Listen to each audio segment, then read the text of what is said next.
Broadly अगर बात करें तो अगर सिर्फ 4 बातों पे अगर हम फोकस करें तो अपने हम ब्रेन के हेल्थ, मेंटल हेल्थ या न्यूरोलॉजिकल हेल्थ की बात करते हैं, उसको हम अपने आप को ठीक रख सकते हैं कॉमन लाइफ में। जो 4 मुख्य बातें हैं जिस पे हमें फोकस करना चाहिए, पहली चीज़ है प्रॉपर नींद, दूसरी है प्रॉपर भोजन, तीसरा एप्रोप्रिएट फिजिकल एक्टिविटी जिसमें खेल कूद भी शामिल है, और चौथा है सोशलाइजेशन, एप्रोप्रिएट सोशलाइजेशन। अगर इन 4 चीज़ों पे हम फोकस करें और शायद बचपन से स्कूल एजुकेशन तक, इंटरमीडिएट के एजुकेशन तक हमारे टीचर्स, हमारे बड़े यही आज तक सिखाते आए हैं और इसी 4 फोकस पे जाने अनजाने वो हर तरह की चीज़ों को हमारी ज़िंदगी में घोलना चाहते हैं। तो अगर हम इन 4 चीज़ों को अपने इंटरमीडिएट के टाइम से आगे भी लेकर जाएं और इसका ध्यान रखें तो मोर देन 90% जो ब्रेन की या मानसिक समस्याएं होती हैं, न्यूरोलॉजिकल प्रॉब्लम्स होती हैं, वो सॉर्ट आउट अपने आप हो जाएंगी।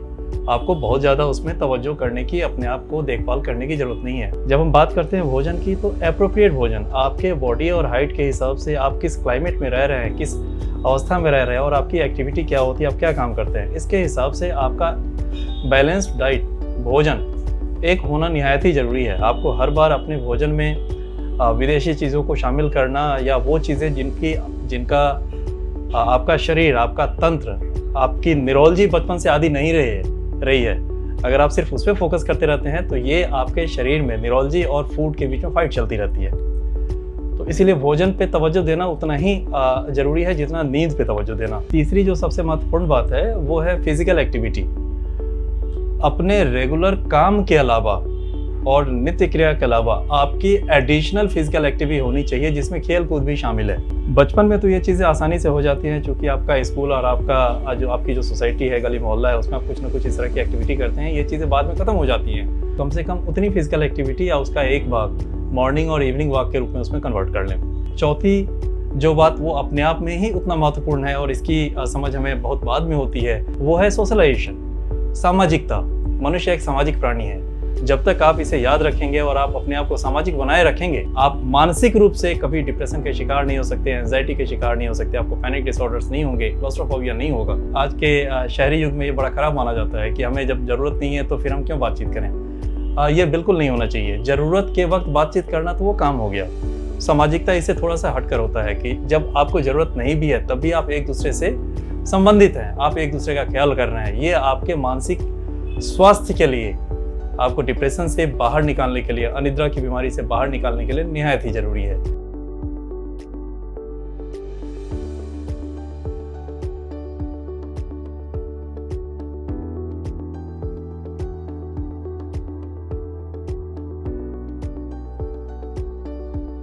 नमस्कार।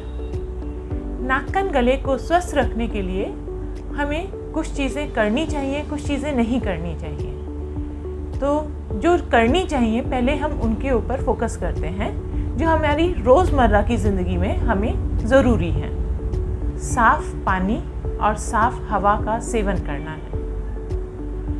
जितना ही पानी प्रदूषित रहेगा उतनी ही हमारे गले में, मुंह में, पेट में इन्फेक्शंस होंगे, बीमार रहेंगे। गला ख़राब होगा, जीभ में इन्फेक्शन होगा, मुंह में इन्फेक्शन होगा, गालों में, टॉन्सिल में इन्फेक्शन होगा। प्रदूषित हवा का सेवन करेंगे तो उससे हमारी नाक जो कि हवा इनहेल करती है, अंदर लेती है, उसमें उसका असर होगा और उसमें उसके असर से नाक बंद रह सकती है, उसमें इन्फेक्शन हो सकते हैं, छींकें आती हैं और बहुत सारी तरह तरह की बीमारियां होती हैं। तो हमें ध्यान रखना है कि हम साफ़ हवा और साफ़ पानी का सेवन करें।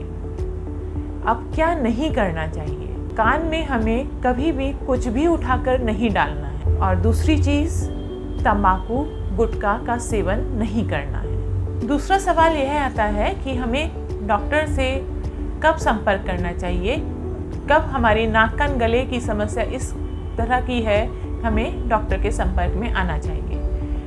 नाक कान गले में जब भी दर्द महसूस हो तो हमें चिकित्सक से मिलना चाहिए। जो भी नज़दीकी चिकित्सक हो हमें उससे मिलना चाहिए। उसके अलावा हमें सुनने में कभी भी दिक्कत हो, लग रहा हो कि एक कान से नहीं सुनाई दे रहा, बोलने में दिक्कत हो, आवाज़ भारी हो, तो हमें अपने नज़दीकी चिकित्सक से मिलना चाहिए।